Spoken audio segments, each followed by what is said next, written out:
What's up, guys? Welcome back to the Trout Wrangler Podcast. I am your host, Ryan Garrity. We got a special guest today, another guy from Florida, and he's got a pretty cool thing that he's got going on down there in Safety Harbor. So I'll kick it over to you to let you introduce yourself. Cool. What's up, everybody? I'm Jeff Harrell, owner and founder of Barfly. It's, I believe, the only fishing bar in the world. Maybe there's other people doing it now, but 13 years ago when I started, it was an idea and concept we came up with, and I didn't see anyone else doing one. But you're seeing a lot of them pop up in fly shops all over. They just decided that, we want to get on the fun side of things when the fishing's not good. So, but we've been stoked doing it, and we just celebrated 13 years in April of our original location. So Where's it's been fun. where's your original location? So we opened in Safety Harbor. There was a small Okay. spot. We originally opened the original concept. And then in the same building, about 3 doors down, is where the new location is with a full restaurant, shop, and then full bar and everything. But the original location started out as just beer and wine bar with the retail, fly tying vices like on the wall, like little fly tying stations. And that was the whole concept. And it was about like a 1,200 square foot spot. And then now we're at 5,800 inside, and then a big patio of another 3,300. Oh, it's So awesome. So it's a monster place. that's Yeah, that is a freaking awesome concept. And yeah. that's why I wanted to have you on here because I was like, dude, that sounds like a concept that everybody in the industry should get behind and go and give you guys a visit. And Oh yeah. you kind of just uh, told us what it is, but how did it all begin?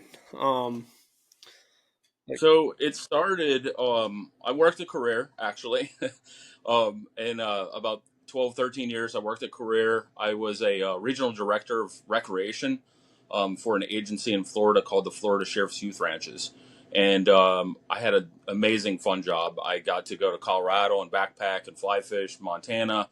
We did camping trips, kayak trips, basketball, softball. We just did so much fun stuff, and I had residential programs where the kids live there, and I had 3 different programs in the state of Florida that I oversee, the recreation, and of course the fun part was just doing it all with the kids. So it right. kept me pretty, and was a blast. And everybody, constantly asked me and still ask me, and I still kick myself in the head sometimes and go, why did I leave such a cool job? And it was, and I still kind of shake my head a little bit about it, but I wanted to do something for myself. I wanted to do something for my family. I kind of wanted to get out there and just put my mark.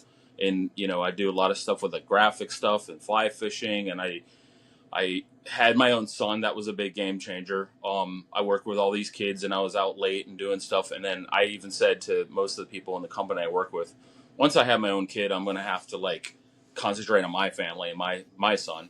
And that just sparked the interest of doing our own thing, and we just came up with the concept of the bar in 2012, and just went for it. Like entrepreneurs, they don't like check things out until after and go, oh man, But I never want to be laying on my deathbed or old or just whatever and look back and go, man, I wish I would have done that. Yeah, So one of those things, my wife and I at the time, we just said, let's open a bar. Let's open a fly fishing themed bar that's awesome. and go for it.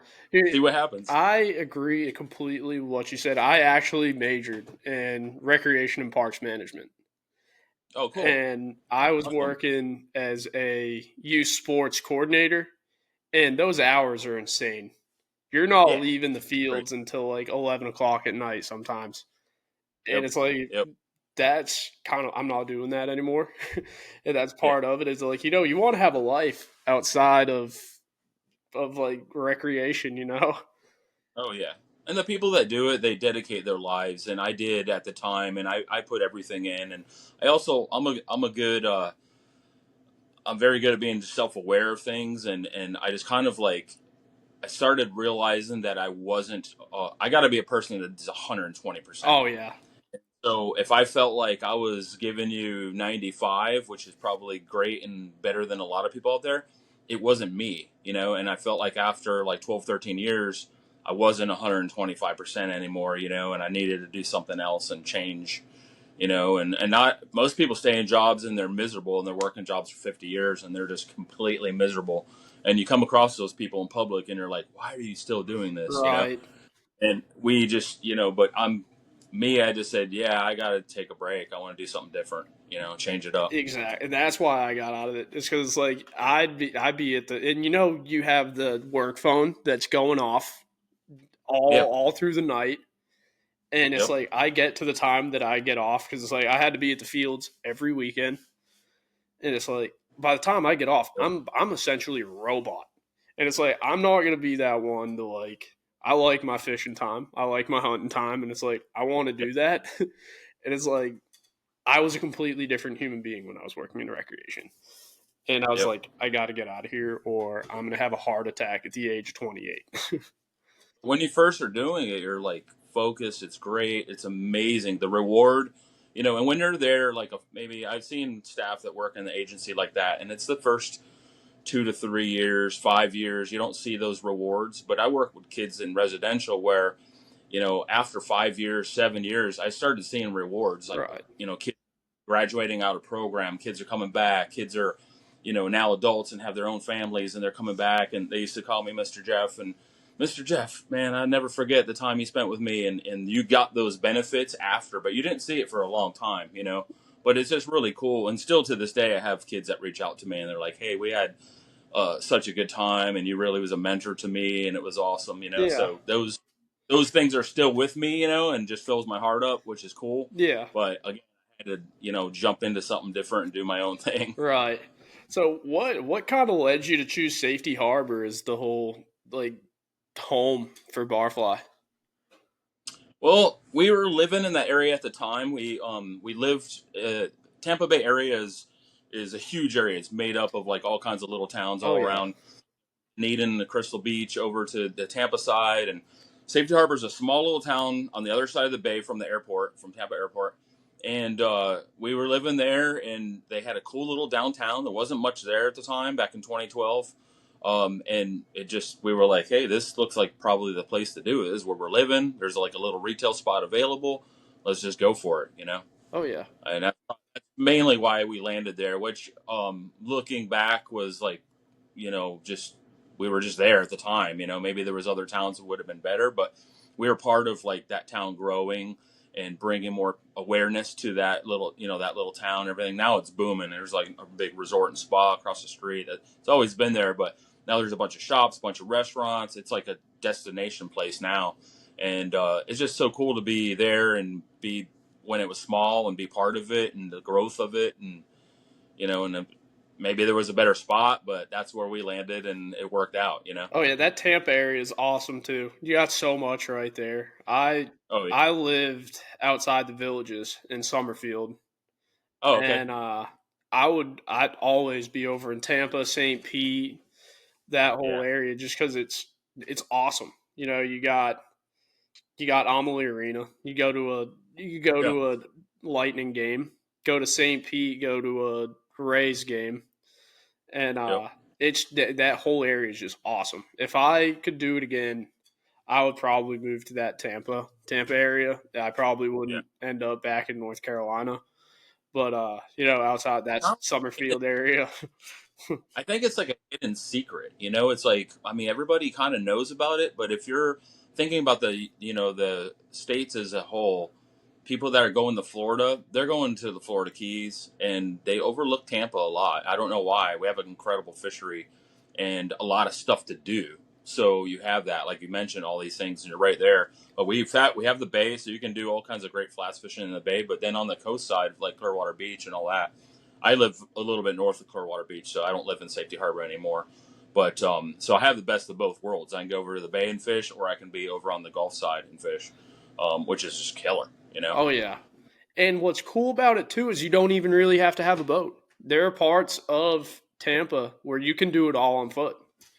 Yep, yep. A lot of wade spots. There's some close to Barfly. I won't tell you exactly. Yeah, we're a spot burn free podcast. Yeah, I hear you. No, there are some close to Barfly, so you could go to Barfly and then eat and drink, and then there's spots that you could wade and catch, tail and reds and stuff. So That's pretty it's cool though. That's a good thing to yeah, have right there by your yeah, fly fishing yeah. bar. Yeah, it's not bad. Yeah, we're close to the water. Oh yeah. So we kind of just answered that next question, but Barfly combines a bar, seafood, and a fly, like kind of like a fly shop. And how do all these elements come together just for an all around great experience for you guys? I mean, like I said, the original concept was just the retail and then a beer and wine fishing bar. We found out right away that during the time, beer and wine wasn't as huge. There's a lot more liquor drinkers out there, and then a lot of people are sitting at the bar and were like, "Wish you had some dang food." Yeah. And there was a retail unit that was next door to us, and it became available. We rented that out, and we built a small kitchen.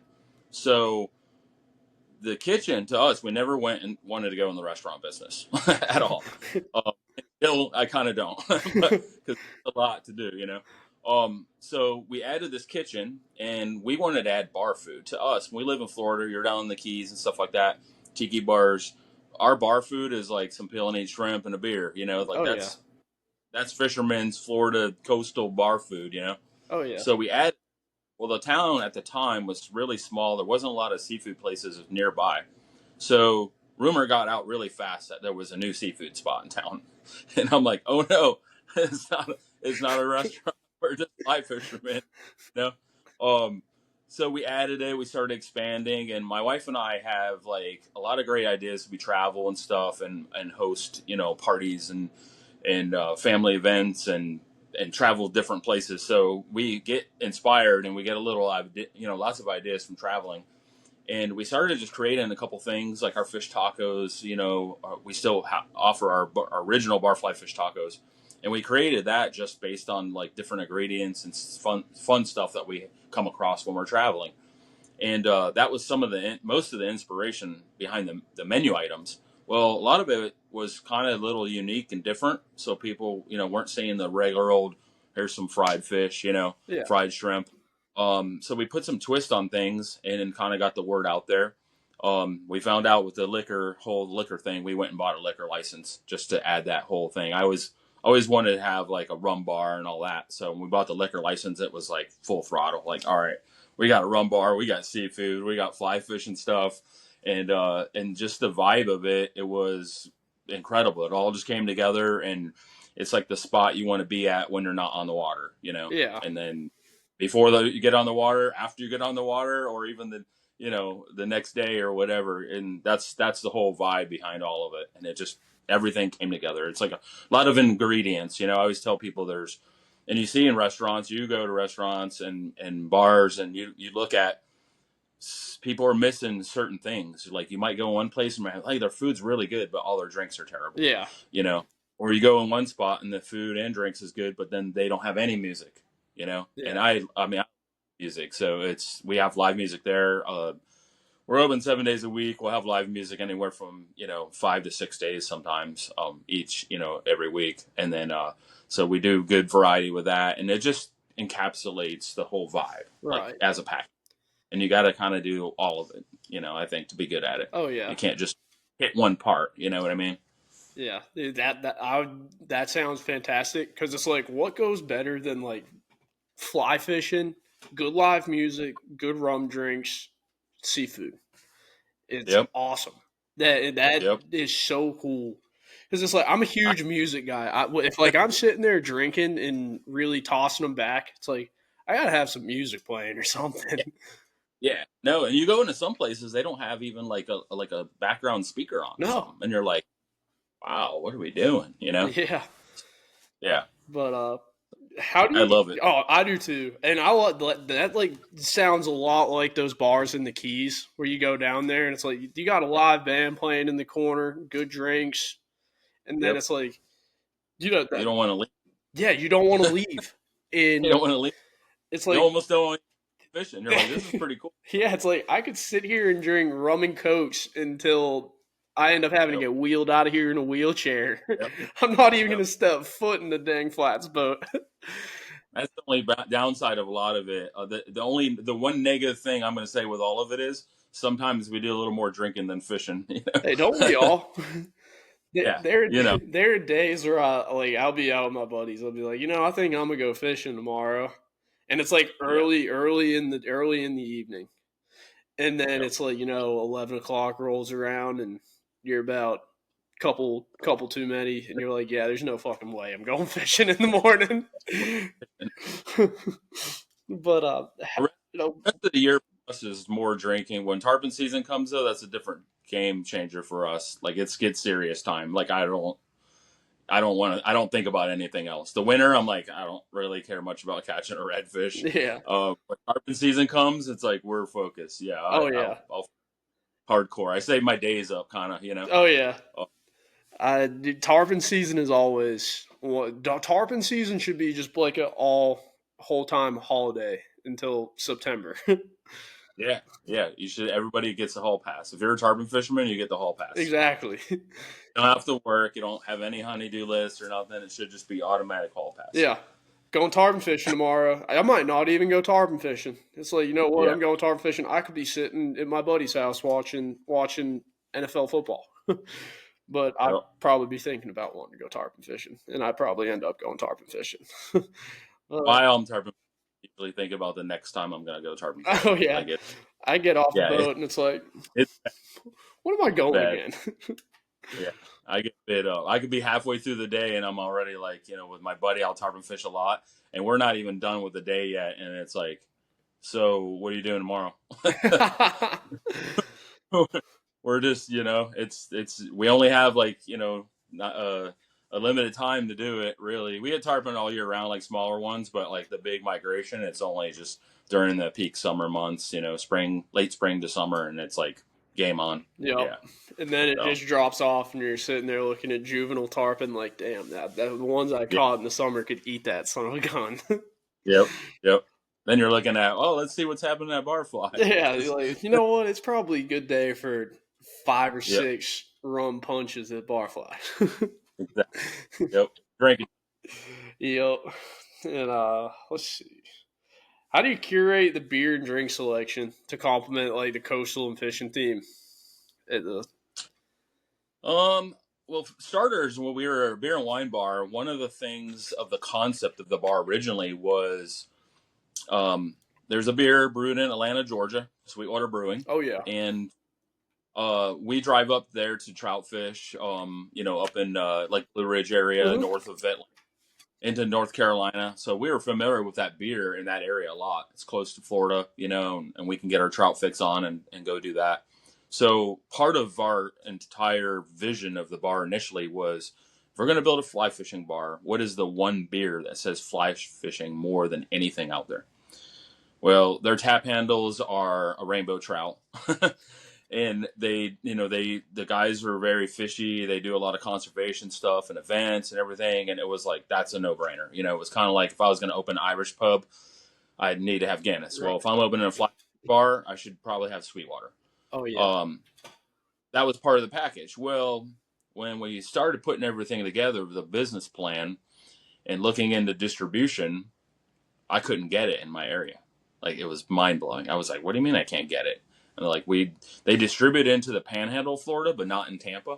And so, it was kind of like, what do we do? Like, you just found out you're opening an Irish pub and you can't get Guinness. So, and I'm like, well, so we kind of, one part of the other thing with the Sweetwater beer was having like Florida craft breweries, like having like a coastal vibe with those type of beers. Yeah. And so we just kind of went full throttle with that. And then I think it was not even a year later that Sweetwater launched into our area, and we were like, okay, let's go. We've been waiting. And we had like all the trout tap handles. We did as much beer as we could with them. And because of the co-branding and marketing and sales and just, putting like a fly fishing bar on, on the planet, kind of, we were able to become the number one on-premise sales for Sweetwater. Oh, it's awesome. In the whole state of Florida. In the country, we are like number 4 or 5 in the whole country. So we do a lot with that beer. But again, it's a fly fishing beer. It's a fly fishing bar. So, just partnered and worked out really well. End result is very good beer. So, it was easy for me to promote, because once somebody gets a taste of it, they're like, dang, it is pretty good. So I was part of it. And then, like we said, like, I was saying about the food, we get inspired from our travels. So a lot of our drinks now that I have full liquor in our new location, or expanded location, I'm able to like take some of those ideas from travels and create drinks. We have a painkiller on our menu. I love a That was painkiller. great. From being in the Virgin Islands, I drank a lot of them. I tell everybody it's a tough job, but I had to drink 10 of them a day just to perfect the recipe. So when I came back, I can give you the perfect painkiller, which I think we have a pretty good one. Hell But yeah. it's just stuff like that. That's all it's about. Just inspiration from travels, and you get to have fun with the food and the drinks and capture the vibe. Oh yeah, I used to love drinking that Tampa Bay Brewing Company Reef Donkey. Yeah, Dude, yeah, yeah, that stuff was awesome. It was heavy too. yeah. I was like, dang, I Yep. drank like 7 or 8 of those. I'm on my ass. They're good Oh stuff. yeah. No, that's a good. The owner Dave Doble, he's a good dude. He's really into fishing and diving, and we always keep their beers around and stuff too. And they brew a lot of really good stuff, and they're always doing things. And that's what made it easy when we couldn't get Sweetwater. And in fact, we're not doing as much Sweetwater stuff now. We're concentrating a lot of the Florida craft, and Tampa Bay Brewing Company is doing great. And there's a lot of other little local breweries that are just killing it with good easy drinking stuff out there. Oh yeah. So super cool. Let's see. Do you guys like let's see. Sorry, I'm still looking down here. Do you guys like host any events and stuff like that to bring? I know you guys had the fly tying benches and stuff like that. Do you ever do any like other stuff to bring like fly fishing like enthusiasts together, kind of show them the bar and stuff like that? Yeah, I mean the original spot back in the day, there was like a community that was bigger in that area. I think a lot of the guys now have kids and wives and families and things, so they're guiding, and then they're like, I'm getting back home to the family thing. So that vibe in the beginning we saw in the early years is not as big, but our community as a whole in Tampa is killer. We have organizations locally. We have fly tying shop. All the shops do fly tying nights and stuff like that. We started a thing called the Drunken Feather, and we had a we would do those regularly at Barfly, but I also did a Drunken Feather tour. So I went to some other areas of Florida, and in fact, I did 2 of them up at Sweetwater Brewery at the Brewing Company in Atlanta, and those were fun because it was kind of like just a fly tying party, and we'd create these crazy challenges like wild stuff, and you'd have to do these challenges, and then we had prizes. We had sponsors that we would give us prizes plus Barfly swag and stuff.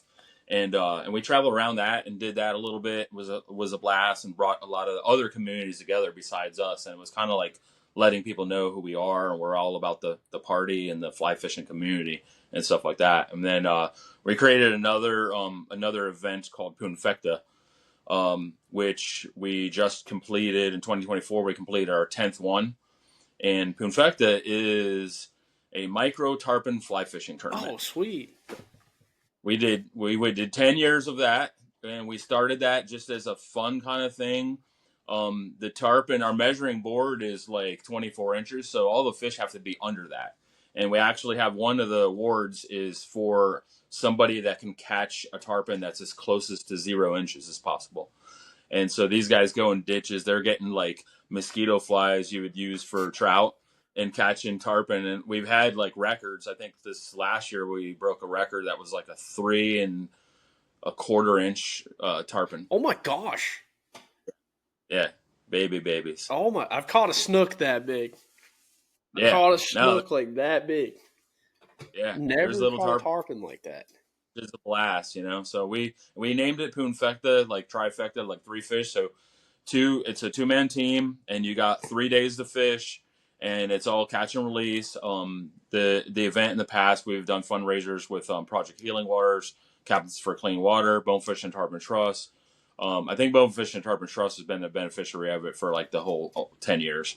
And just we take the entry fees and then any of the raffle money and give back to those organizations, and we incur the cost that Barfly, hosting everybody there, and everybody gets a meal and raffle and cool prizes. We don't do any cash payout, so it's just all purely just for fun, But that's been a fun event, and just bringing people together and all that stuff. So that's awesome. A lot of work. That is awesome. That makes me want to go down there for the next Punfecta. Yeah, man. It's just like just it's all about having fun and thinking outside the box a little bit and just doing, something different, and just than the norm, Yeah. And then if and anything you can do like that and then give back, it's a win-win for Oh everyone, yeah. So, yeah. What were some of the challenges you faced when expanding Barfly, especially during the move to a larger location? So, I told you the original spot we were around 1,200 square feet. Um 2017 we had the opportunity. It's in the same building, but there was an end cap big corner spot. Inside is like 5,800 square feet. And we had a 5-year lease. Our lease was up.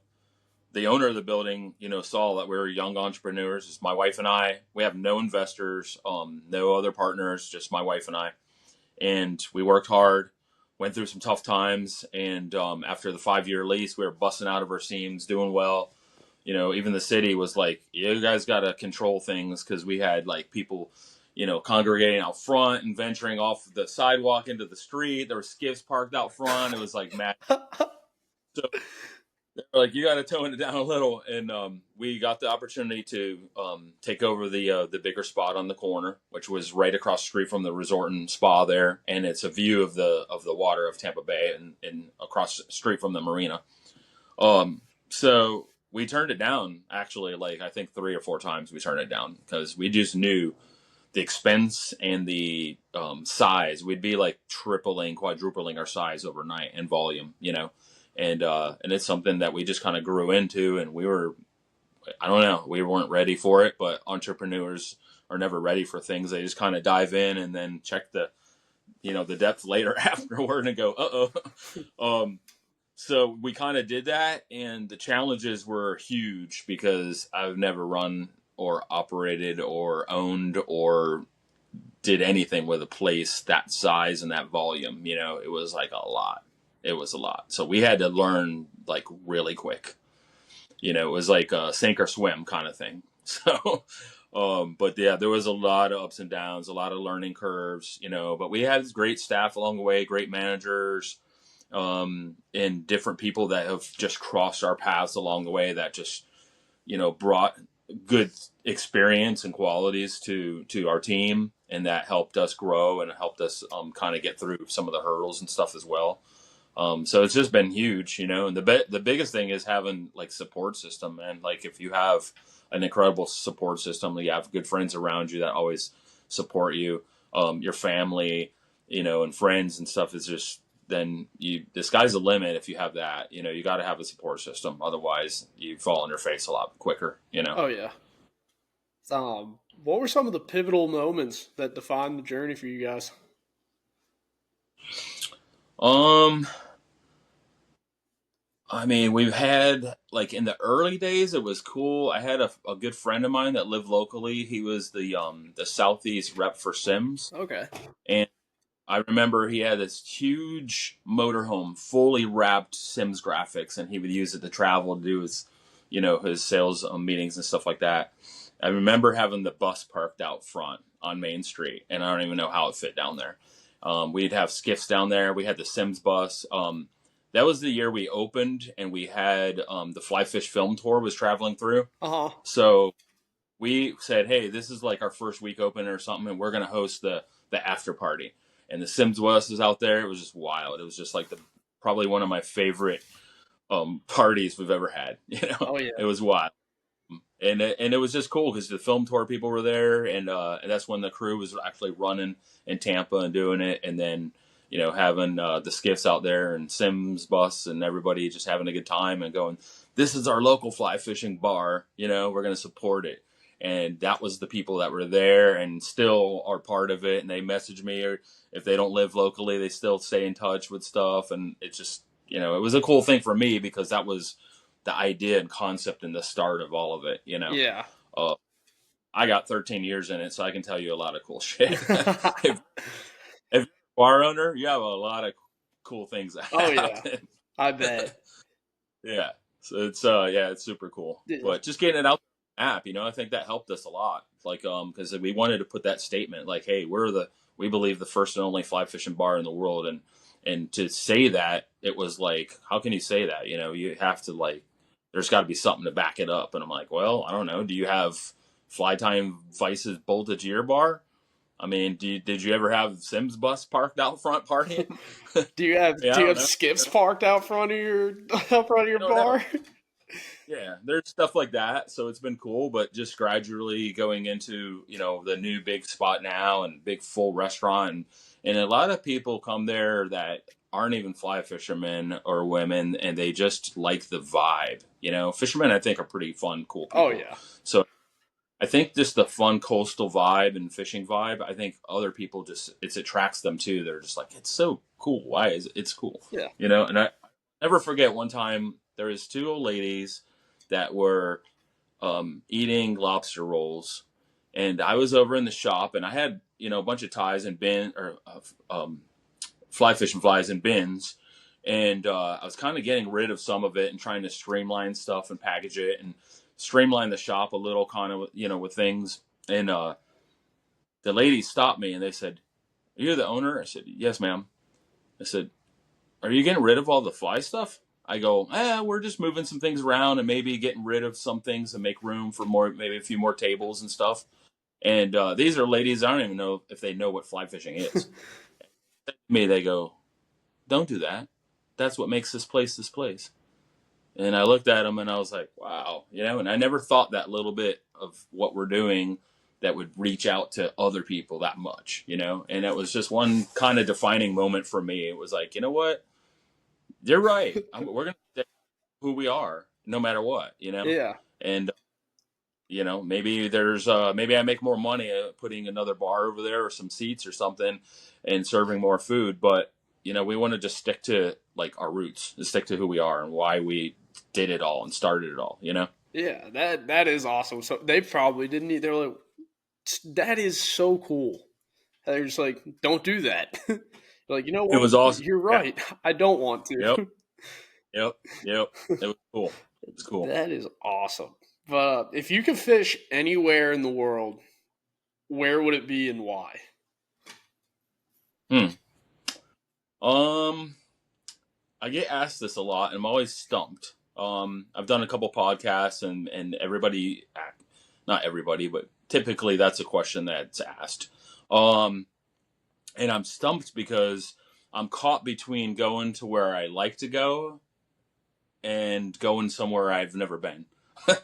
So that's why I'm stumped. So I've never been to Mag Bay. I've heard like great things. I watched some of the videos.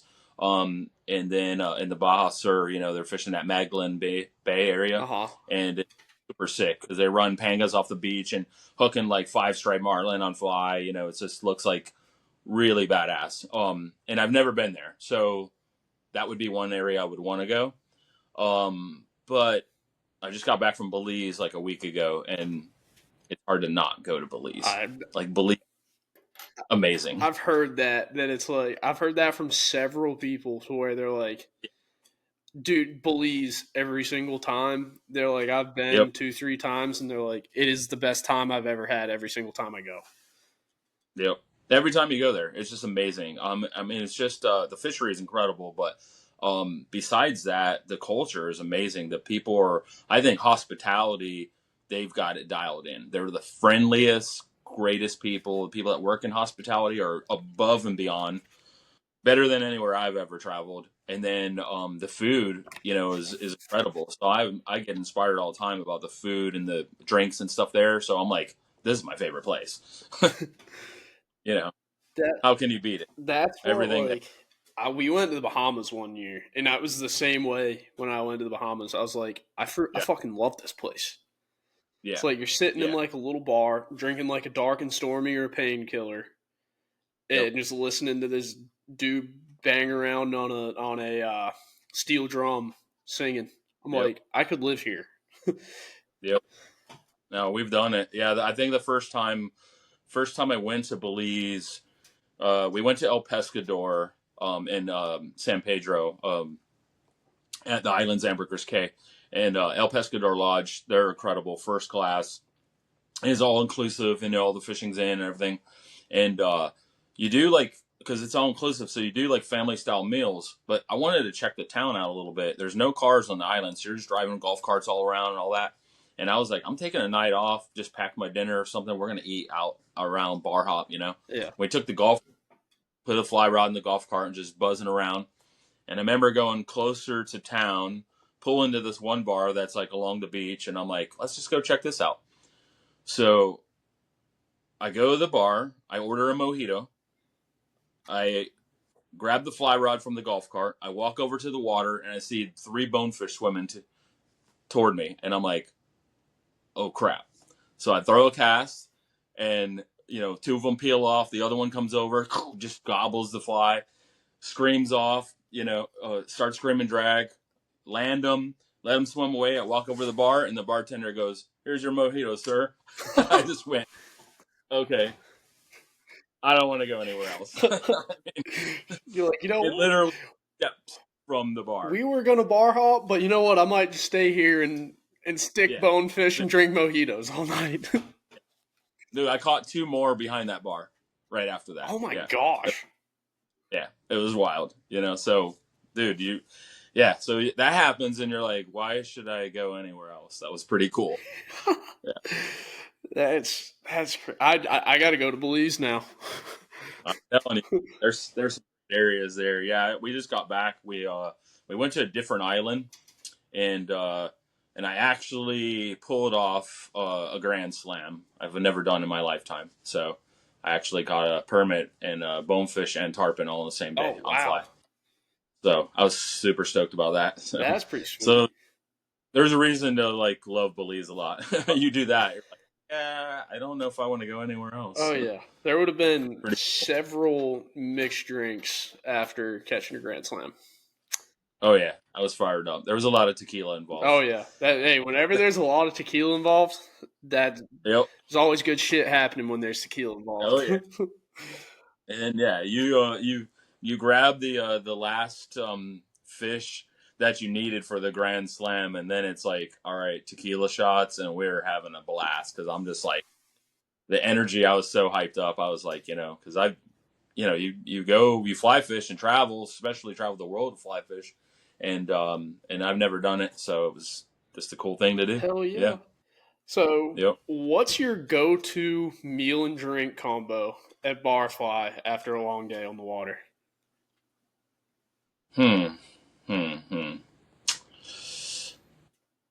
People ask all the time about the food, and one of the things I hate saying to them is everything is good, because people always say that, and it's like, that's not true. In our case, and I'm not a flashy guy. I don't like to brag and everything, but everything there is really good. Like, it's very good. I don't even know how they do it. It's just really good. Everything. We created a while ago. I have a friend locally, Captain Greg Peterson, and he eats sweet habanero nachos.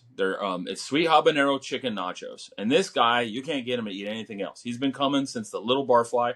We first created those nachos, and I don't think in 12 years this guy's ever ordered anything else, ever. And I'll agree with him because they're really, really good. But, and I think I told him this last time I saw him, and I said, Greg, you need to try lobster nachos. So I'm going to go a step above him. I'm going to say my pick is lobster nachos. And dude, how can you beat nachos with some lobster meat all over them? Yeah. I mean, it's amazing. It has queso cheese. There's lobster meat. It is tortilla chips. Oh man. Yeah. Yeah. Oh, that sounds so good. Damn. That's going to be my pick. Drink to go with it. I like pairing stuff. I mean, there's other drinks I would like and I would pick after maybe, but to pair it with it, where you got something light and refreshing with lobster nachos, I'm going to go with Papa's Pilar rum. They make a blonde rum. It's our rum in Florida, and they have a distillery in Key West. And I would say make a mojito with the Pilar blonde rum. Drink that with lobster nachos. Okay. That's my pick. I think I bought that Papa Pilar when I was living down there. That is some fucking fantastic rum. It's really good. Yeah, I'm addicted to it. It's I think I got the Pilar logo tattooed on me. Oh shit, that's badass. Yeah, Oh, I have a kind of like an addiction to that rum for I sure. don't blame you, dude. We It is so a lot. good. Yeah, it is good. They're the only blonde rum out there, and that blonde rum is so like good in itself. But if you mix it with something, with like doing a mojito with it, it's incredible. Yeah, Hell yeah. yeah, super. Yeah, man. I wish we could get that here because I love that rum. Yeah, they're opening distribution more of it a lot. Yeah, I've seen some other states picking it up and stuff, so they're really expanding it a lot. It's just cool. I like to see it all over the United States because everybody else deserves Oh it yeah, too. because Not just I live here. I'm actually gonna go. I live in Charlotte. I'm gonna go and check and see if our liquor store has it after this. You yeah, got me wanting yeah. Papa Pilar rum now. Well, when I get done with you, I'm gonna text my rep real quick, and he'll tell me. He's the direct rep with Papa's Pillar Rum. I'll text him and say, "Hey, dude, where can you find it there?" And he'll let me know right away Hell because yeah. they have all their little sales stuff, and they can pull up and find out where it's at and all that good. Okay. Because I I got you. would love some. Yeah. If it's around there, I'll find it. Yes, If please not, do. yeah. If not, I can't do nothing else. If it's up in the mountains, that's fine too, because I fish up there all the time. All But right, all let's right. see. Can you share a memorable story that like fully encapsulates the spirit of Barfly? Um, Encapsulates the spirit. I mean, like the Yeah, Sims, the Sims bus. but pretty rad. Um, what else? Couple times, I'm not a star like kind of person, but there's people that are just cool, and if they come into my world, there's a reason somehow they cross my path. So maybe I'm doing something cool that they felt like they needed to be there. So one time we had this reggae band playing at our place, and the band was on break, and I think it was the bassist, one of the guys in the band that I know a little bit. He comes over to me and he goes, "Hey, do you want to meet Cat Core?" And I'm like, and I know the name kind of rung a bell, but I didn't put two and two together. And he's like, yeah, Cat Core, the original founding member of Third World Reggae Band. And I go, yeah, dude, I'd love to meet him. That'd be cool. Like he's gonna set it up for me, whatever. And he goes, he's sitting over in the corner of your bar at a table with people right now. And I'm like, oh, freaking way, dude. So I go over there, start chatting with him, and you know, um, he's traveling through. I think he had something where his travel plans got messed up, and he was on his way to like he's from Jamaica. He's on his way to the Grammys or something, and travel got messed up, so he had to stay over an extra night in Tampa. And he knew a couple of the guys with the band, and so he's like, "Yeah, let me go over there and kick it." And he had a whole posse of people, and I just introduced myself, was chatting with him, and the dude was the coolest, laid back dude ever, man. Like he was like, and his Jamaican accent, just like, bruh, this is a cool place, man. And we just had a blast. We chatted for so long, and I thought, man, that's pretty freaking cool to have that Hell yeah, happen, just out of the blue. that's badass. Yeah. And then another person would be cool in the fly fishing world. Tim Rajev's been in my bar a couple times, That's so cool. Yeah, he's the Echo Rods guy. yeah, Yeah, yeah, yeah. Yeah, so I mean, I think he knew some of my buddies. So a lot of times when any of these guys are traveling, like any of the guides that I'm friends with and stuff, they're like, "You got to go to Barfly if you're here, dude." So I've had people like that come through, and I'm like, "Dude, hell yeah, dude, that's sick." yeah, that's badass. So yeah, kind of cool stuff like that. You never know. The whole thing of it is like you just never know who you're gonna run into there. Right, and that's so Yeah, cool. That yeah. like one day you have the Sims bus out there, you got the city telling you to keep it down with too many skiffs out in front of your Yeah. bar. That's pretty. That I find pretty sweet. Is how you got the city telling you to get the skiffs out from in front of your bar. Yeah, there's signs on Main Street now. You can't park boats there. So anybody listening that lives locally, you can't have your boat out there. It's my fault. Sorry, but we had too many skiffs and parties out there, and yeah, People drinking on the bow of the skiffs. yeah, hanging out. You use the lead, the gunnel, just to keep Yeah. set your beer on the sidewalk and hanging out. But I mean, Main Street's a small little area and just got so congested. It was like probably not a good idea. Um, we probably lost a few door. I think we did somebody blew through Main Street, knocked the door off the Sims bus. And then my buddy Captain Court, he stopped to grab a few beers before they were going out to tarpon fish, and his door got ripped off of his truck.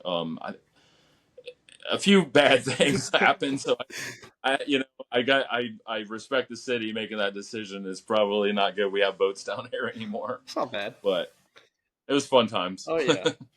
I think we already answered that next question. See, like I said, it seems like you guys are doing a lot of like filming stuff. It's like, what's your favorite place you filmed in so far?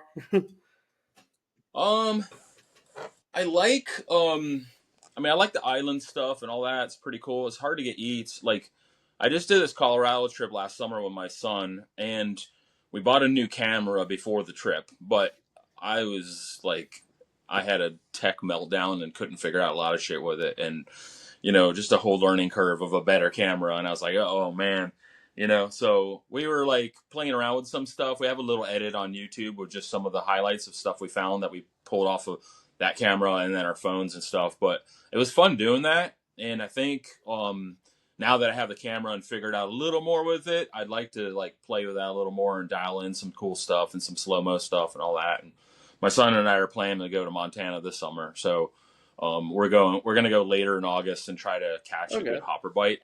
So I'm hoping to get some sick slow-mo eats of some nose out browns on the hoppers and stuff. Where are you guys going in Montana? The plan right now, we're still working on the details of the plan, but I think we're going to fly into like Bozeman, probably drive a little bit west to like Four Corners, Twin Bridges. From there, make our way southeast to Idaho and fish down in Lake Park and all that, and kind of fish Idaho a little bit, and then work our way back up to Bozeman and then fly out. Like a kind of a big If loop. you end up in Ennis, shoot me a text. I got a buddy that's a great guide out there. Okay. Yeah, for sure. Yeah, dialing in the some of the stuff right now. I had we were gonna go earlier, but one of my friends live in Idaho, and he's like, "Dude, go later, because when you go later, the hoppers are just better because the farmers shut off all the water and everything gets a little better." Yeah. So we're gonna push it to like maybe more of like the end of August into the first week of September or something. Should be still. Yeah, that's still gonna be good. Yeah. So tell me a little bit about some of the stuff, if you want to gatekeep it. A little bit of the stuff coming with the new bar. So the new bar is sort of like a big giant circle we just went in to open, almost like the original location concept. So we're doing a beer and wine bar, concentrating more on the retail, and then no food at all, no restaurant. We might have like a little grab and go, like we do like smoked fish dip that comes out of the restaurant, and we may have that so you can grab it and throw it on your boat or something.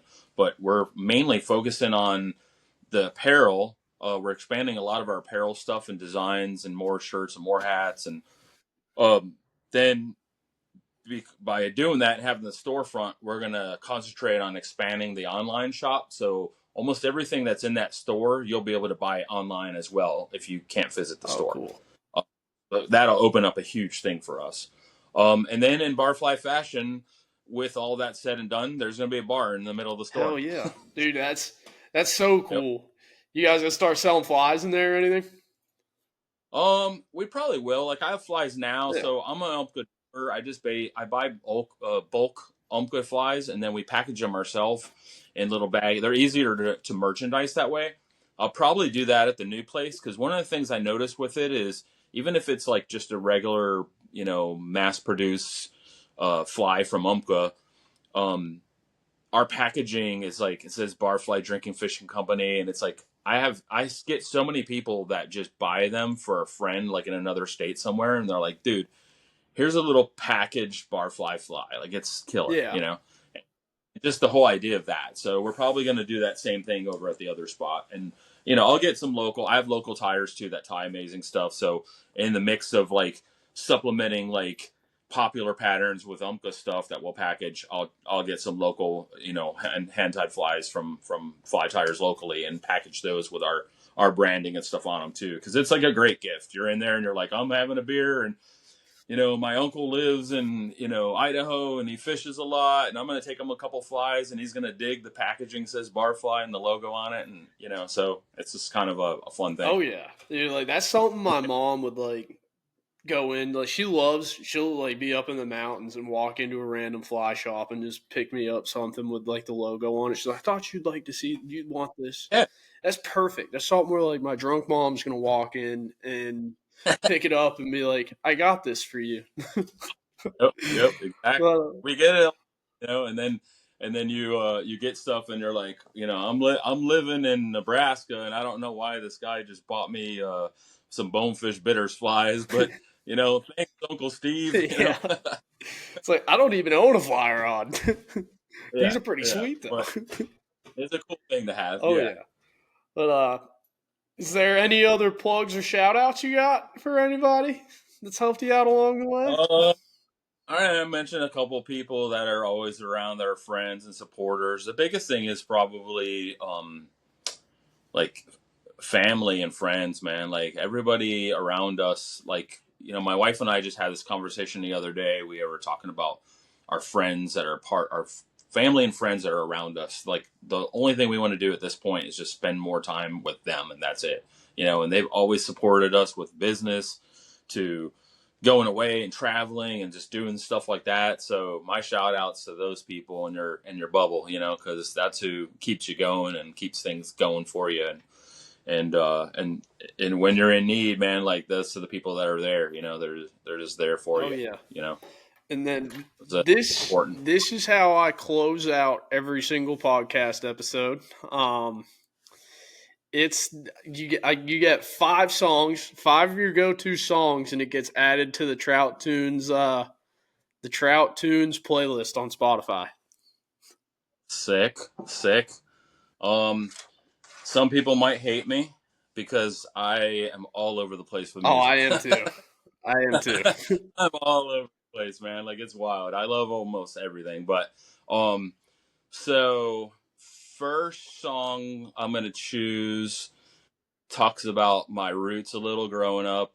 I was into skateboarding for a long time and grew up, in the 80s and stuff. So I'm going with Beastie Boys and probably the Paul Revere song. Oh, I love that song. So yeah, Beastie Boys, Paul Revere. That's going to be my start lineup. That's kind of like the start of my skateboard days and stuff that inspire what I'm doing now and kind of all that kind of stuff. Song 2, let me see. Probably Dirty Heads. I did write some stuff down somewhere just because I knew I'd forget the names of songs. I know like bands and stuff I listen to, but okay. So Dirty Heads, Life's Been Good to Me. If you listen to all the crap I just talked for all this time, life has been awesome to me, and that song's killer, and it just says a lot of stuff that we do. Songs to me, like I dig songs that are like hitting me at that time. Something's like, says about a lot about what I'm doing and things like that. So it's always cool. So that's my number 2. Number 3, classic. So my family consists of me, my wife, and my son. And since my son was like a baby, I remember dropping him off at preschool, and this kid was singing Bob Marley, Three Little Birds in the back seat with me, like since day one. And it's kind of cool because it's Three Little Birds, it's 3 of us, and that's our family song kind of. Yeah. So I'm throwing that one in there. And then which is perfect because it's number 3. Oh yeah, that is perfect. 3 Little Birds, 3 of us. Yeah. What else did I have? All right, so my wife would kill me if I didn't put this song in. So I just recently celebrated 30 years of marriage, which is a huge deal. So we did a vow renewal. Like we always said, like after we had a really cool wedding. Some of my family was like, dude, you guys had like a Hollywood wedding. Like it was killer. And you always remember that day. It's a special day, And 30 years later, you want to repeat it. You want to do something. And we always said, hey, we're going to go. We travel. So it's like maybe traveling somewhere and having family there would be cool. But if not, we're going to have a big party. So I kind of had like a big party, like a whole nother wedding almost, and had a bar. We have a local yacht club that I'm a member of, so I was able to have it kind of there, and I ran the bar tab for everybody to just have a good time. I think this is my biggest bar tab I've ever had. It was close to $6,000 or something, but so that was a good bar That tab. is So pretty good bar tab. had a really good time on me, and I had fun too. But anyways, long story short, the song is going to be Morgan Wallen, "Spin You Around." That's a great song. That's my wife. We danced to that song at our anniversary celebration. So Heck yeah. I'm going. Yeah, that's number 4. Yep. Um, let's see. Number 5. I'm gonna go with Stick Figure, Slightly Stupid, Way of Life.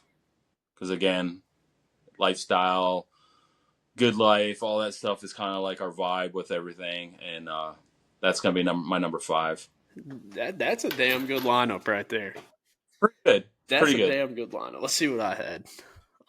If I could get a 6, I would put Luke Combs Better Together because I love it. I've seen so one of my buddies was in Luke Combs' fraternity at App State. Yeah. Really? He said Oh that man. he was like he'd sit up there in his room and play the guitar like constantly. Just Hell yeah. playing all sorts of different cover songs, Randy Travis, like all sorts of stuff. And then one of Nah, his a guy that he writes songs with is always playing in Charlotte, literally up the road from me. huh. Yeah. Hell yeah. Yeah, that's killer. No, I saw Luke Combs live last year. It was like He's amazing. He's unbelievable. he's incredible live. Let's see. But yeah, stuff like we do a lot of obviously I like a lot of old school like reggae stuff, but then I listen to a lot more country now. The newer reggae stuff I listen, like my son's turning 17 this summer, so it's kind of helped him and I relate, because if we're traveling together we can throw a bunch of Stick Figure, Slightly Stupid, Dirty Heads, Yeah. Revolution. We can throw that. Him and I both like it. If I do more roots reggae stuff, he's kind of like you know. So we have that connection with that style Oh and all yeah. that, which is super So cool. I had Take the Money and Run, Steve Miller Band. All right. And then I had have you ever listened to Jamie Buffett?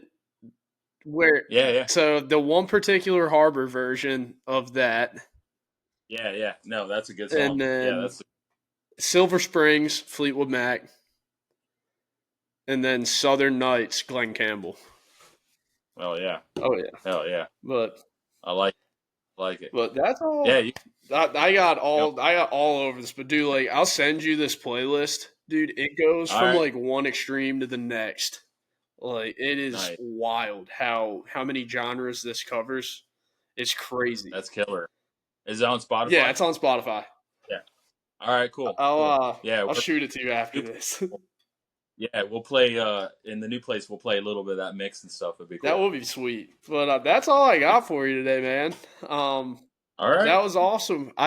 So at the end of this, I gotta stop it and let it cut like catch up to the feed and buffer everything. Just stay on All for right. like a couple minutes. Yeah, yeah. No All right, worries. let's Yeah. see. Hell yeah. Yeah. Anytime. All right, guys, that was Jeff Harrell. Um, just all around cool episode. Just an awesome thing they got going on down there in Safety Harbor, Florida.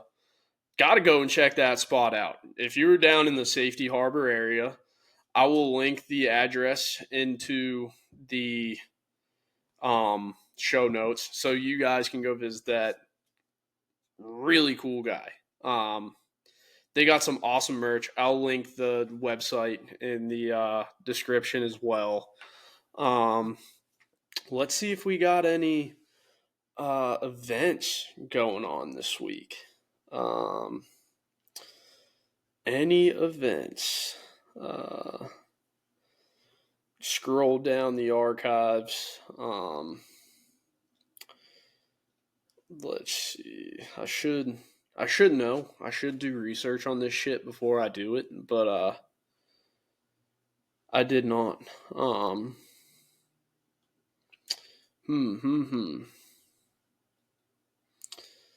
if I figure anything out, I will go and post something about it on social media. But that was it. I want to keep saying Blake Harrell because that's the East Carolina Pirates football coach, but I know that's not his name, and it's Jeff Harrell. Super cool guy. Go check out Barfly if you like these podcasts. Like and subscribe. Super cool concept they got going on there. And really cool guy, really nice guy. Go check out their merch too. But until next time, until Friday, we got a good episode coming Friday too. Going to keep that one on the DL, but really cool episode coming Friday. Go check out Barfly. Let me know if what else you guys want to hear in the in the comments wherever. But thank you guys. Until Friday, I will see you. Catch some fish this week. And if you have any questions about the podcast or any topics that I talk about, shoot them into the comments. I'm out. Thank you for watching and listening.